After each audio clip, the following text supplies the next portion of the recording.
Hello? Come on, Mashak. If you think this is Mashak, think again. It was Mashak.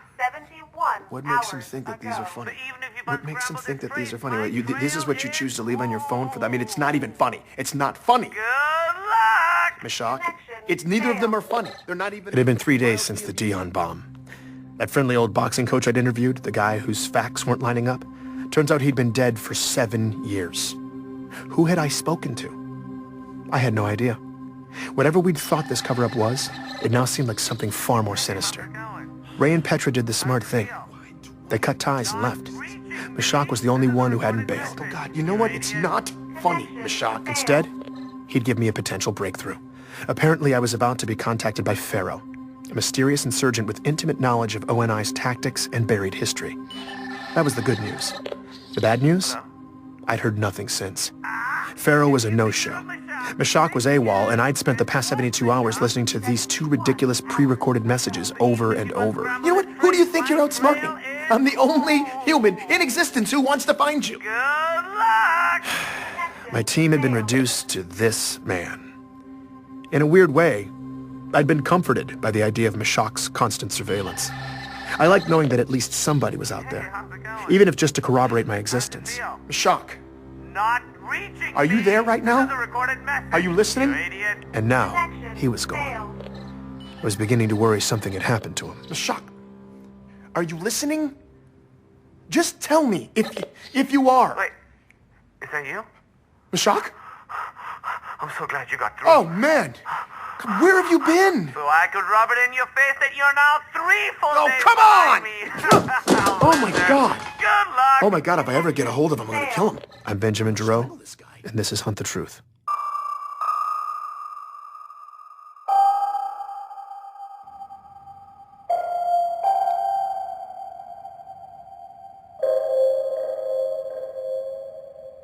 Hey, Ben.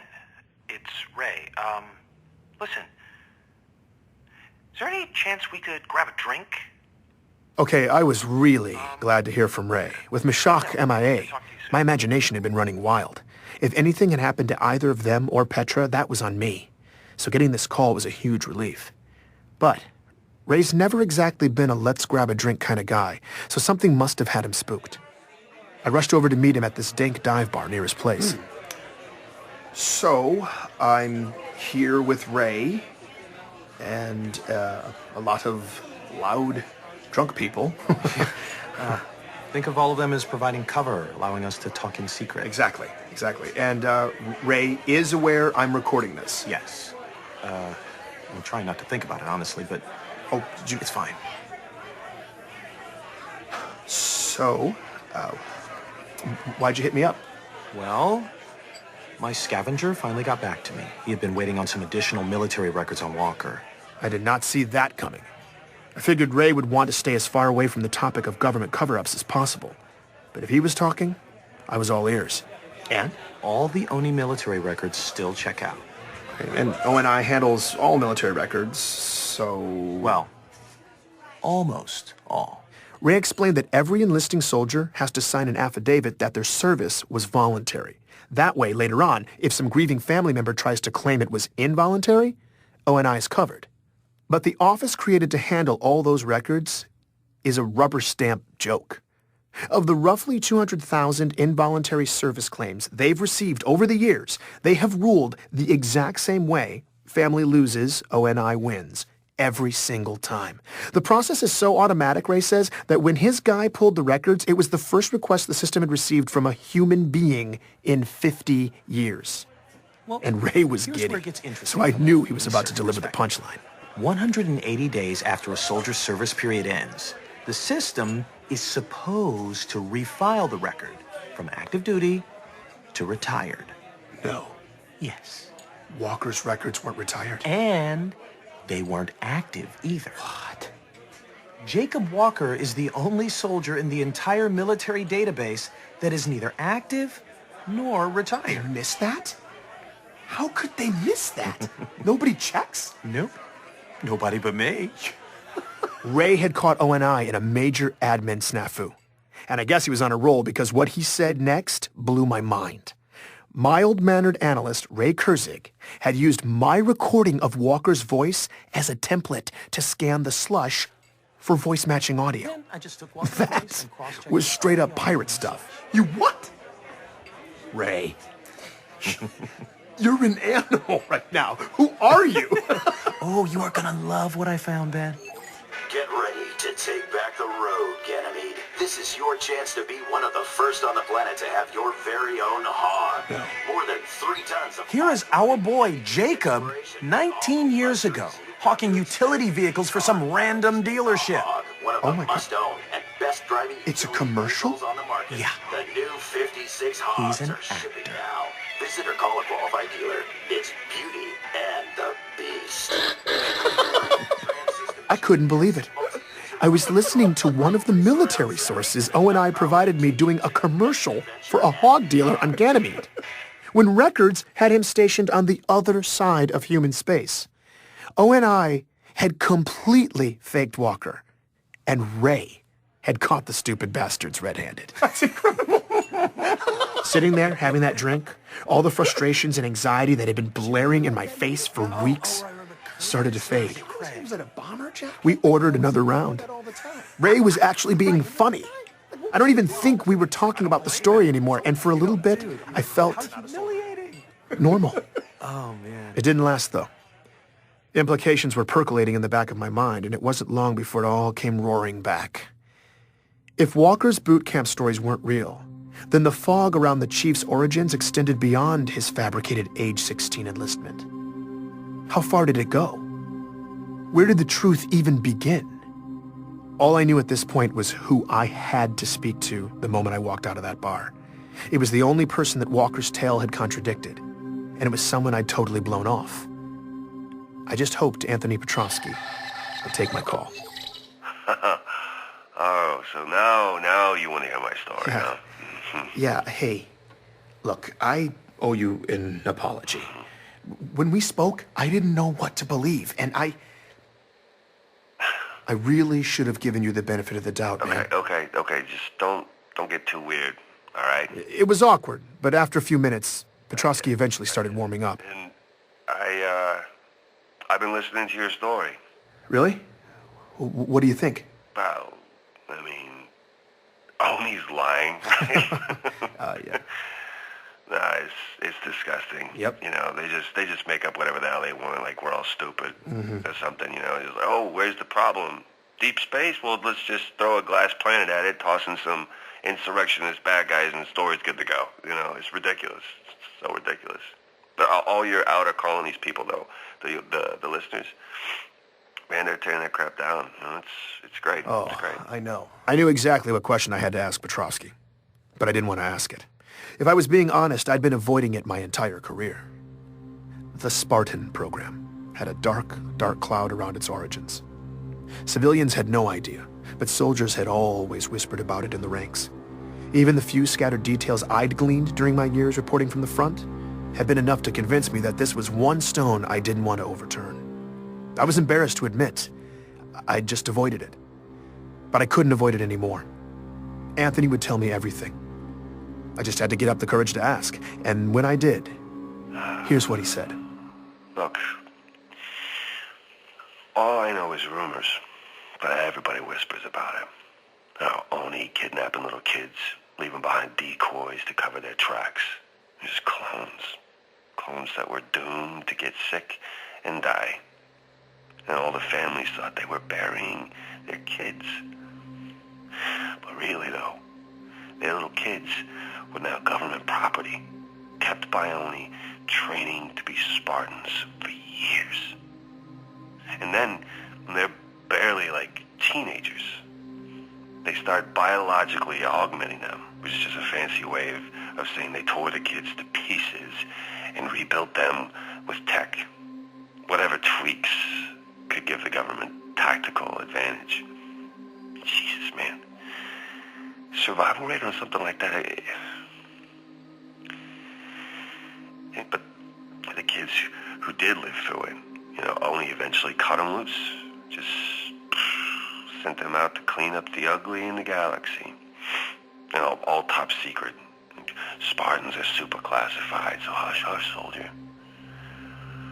But then the Covenant showed up. Earth got a front row seat. And all of a sudden you got people throwing parades for them, kneeling at their feet, the pinnacle of humanity. But they're not human. Nobody really knows what the hell's under those Spartan masks, but it's sure as hell not a hero. It's not a person. Whatever they are, it ain't us. That was the story I'd never wanted to hear. I couldn't prove it. I couldn't report it as more than just rumors. But his story was the only explanation I'd heard since this mess began that actually made sense with the facts. And it gave ONI more than enough motive to bury the truth. Because the truth was a nightmare. The truth was treason, planned and carried out in the shadows with impunity. When you let those in power operate in the dark for long enough, sometimes the dark creeps in. Without checks and balances, it's in our nature to cut corners in the name of efficiency. Trim off pieces of our humanity, a chunk at a time, justifying every cut until eventually all you're left with is horror. By coming forward, Anthony had just broken a rigid code of silence. Don't you have like a... I asked him why. a code of conduct or something you have to follow? Whose code? Huh? Oni's? Yeah, I don't care about that. Look, I don't blame that John kid. Master Chief, whatever the hell they call it, just does what the masters program it to do. Now, Oni, that's the boogeyman. Some sadist CPO wants to test out his Spartan toy, so he oils it up with the blood of my brothers? No, man, no, I'm not keeping quiet for them. Aren't you afraid of retaliation? What are they gonna do?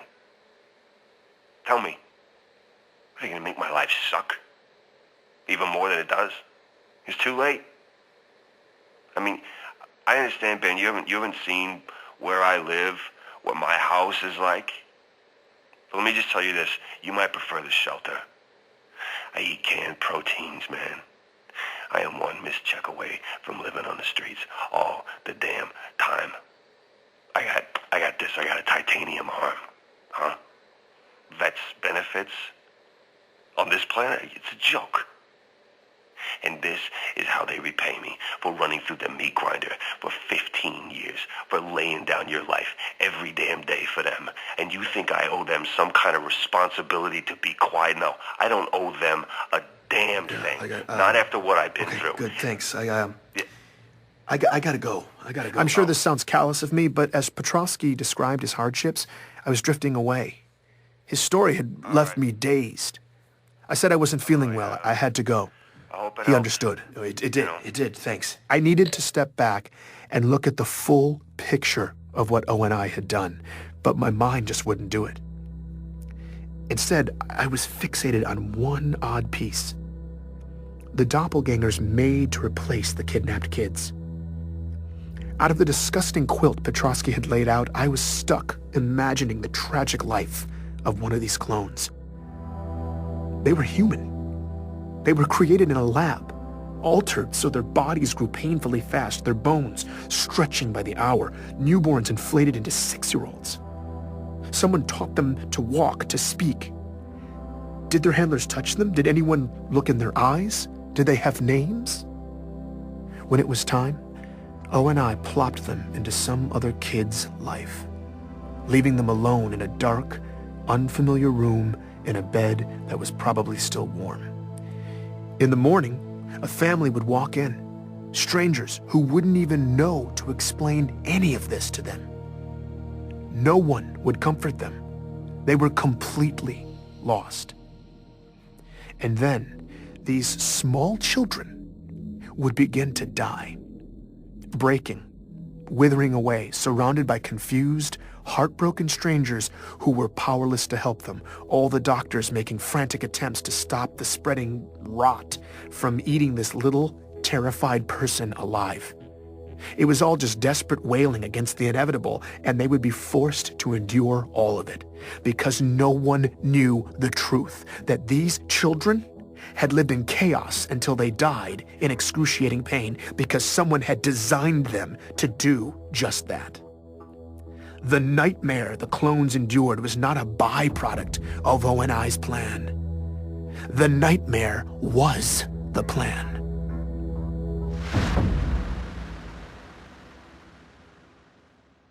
Did you hear an unpleasant story?